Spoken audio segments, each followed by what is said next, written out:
Hi అండి. Welcome back to our channel Sanas కుకాలజీ. ఈరోజు మన రెసిపీ వచ్చేసి ఇన్స్టెంట్‌గా అప్పటికప్పుడు హెల్తీ వేలో చేసుకునే గుంత పొంగనాలండి.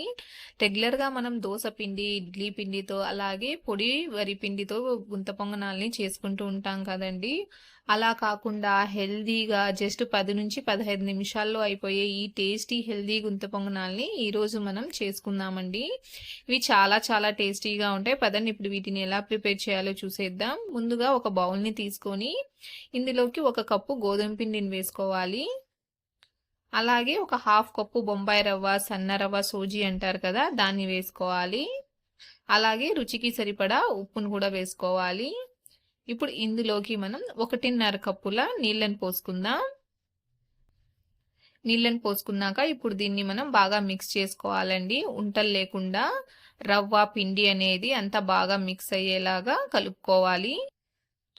చూడండి, ఈ విధంగా బాగా మిక్స్ చేసుకున్నాక మూత పెట్టేసి ఒక 10-15 నిమిషాల పాటు నానబెట్టుకుందాం. 15 నిమిషాల తర్వాత ఇందులోకి సన్నగా తరిగిన ఒక ఉల్లిపాయని, అలాగే తురుముకున్న ఒక క్యారెట్ని వేసుకోవాలి.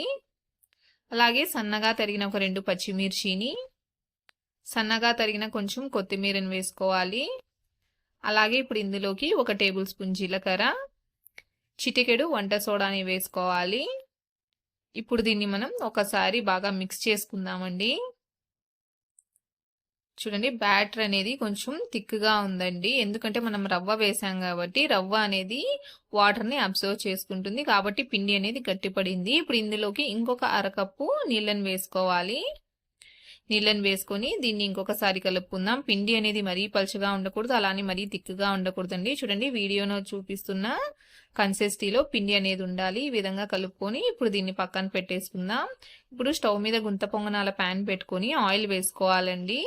ఇప్పుడు ప్యాన్ వేడయ్యాక పిండిని వేసుకోవాలి. చూడండి, పిండిని ఈ విధంగా పొంగనాల ప్యాన్లోకి వేసుకుందాం.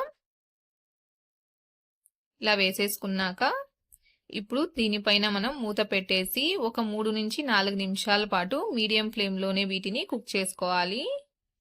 4 నిమిషాల తర్వాత చూడండి, ఇవి ఒక సైడ్ నుంచి చక్కగా కాలాయండి. చూడండి, ఇప్పుడు వీటిని ఇంకొక వైపుకి టర్న్ చేసుకోవాలి. ఇవి ఈజీగా ఫ్లిప్ అవుతాయండి, అస్సలు అంటుకోవండి ప్యాన్కి. చూడండి, స్పూన్తో ఊరికే అలా అంటుంటే చాలు ఫ్లిప్ అయిపోతున్నాయి. ఇప్పుడు ఇలా తిప్పుకున్నాక ఇంకొక సైడ్ కూడా ఒక 2-3 నిమిషాల పాటు వీటిని మీడియం ఫ్లేమ్లోనే కాల్చుకోవాలి. చూడండి, 3 నిమిషాల తర్వాత ఇవి ఇంకొక వైపు కూడా అన్ని చక్కగా కాలాయండి. 2 వైపుల నుంచి కూడా ఇవి అన్ని పర్ఫెక్ట్గా కాలిపోయాయి. ఇప్పుడు వీటిని మనం తీసేసుకుందాం. చూడండి ఎంత బాగా కలర్ వచ్చాయో. ఈ విధంగా అన్నిటిని తీసి పక్కన పెట్టేసుకుందాం.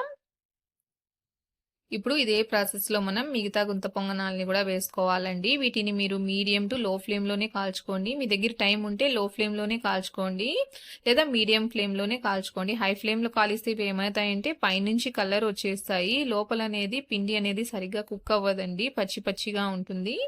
కాబట్టి లో టు మీడియం ఫ్లేమ్ పెట్టుకొని వీటిని ఈ విధంగా 2 వైపులా కాల్చుకొని తీసుకోండి. అంతేనండి, ఎంతో టేస్టీగా సింపుల్గా క్విక్గా చేసుకునే మన హెల్దీ గోధుమ పిండితో చేసుకునే గుంత పొంగనాలు అనేటివి రెడీ అయిపోయాయండి. చూడండి, ఇవి ఎంత సాఫ్ట్గా ఉన్నాయో. లోపల నుంచి కూడా చూడండి, ఇవి పర్ఫెక్ట్గా కుక్ అయ్యాయండి, అసలు పిండి పిండిగా లేవు. చూడండి ఎంత బాగా పర్ఫెక్ట్గా కుక్ అయ్యాయో. వీటిని మీరు ఎర్ర కారంతో కానీ లేదా పల్లీ చట్నీతో కానీ సర్వ్ చేసుకోవచ్చండి. తప్పకుండా మీరు కూడా గోధుమ పిండితో ఈ హెల్దీ గుంత పొంగనాల్ని ఒకసారి ట్రై చేసి చూడండి. మీరు రెగ్యులర్గా బియ్య పిండితో అలాగే దోస పిండి, ఇడ్లీ పిండితో చేసుకునే గుంత పొంగనాల కన్నా ఈ గోధుమ పిండితో చేసుకునే గుంత పొంగనాల టేస్ట్ అనేది చాలా చాలా బాగుంటుందండి.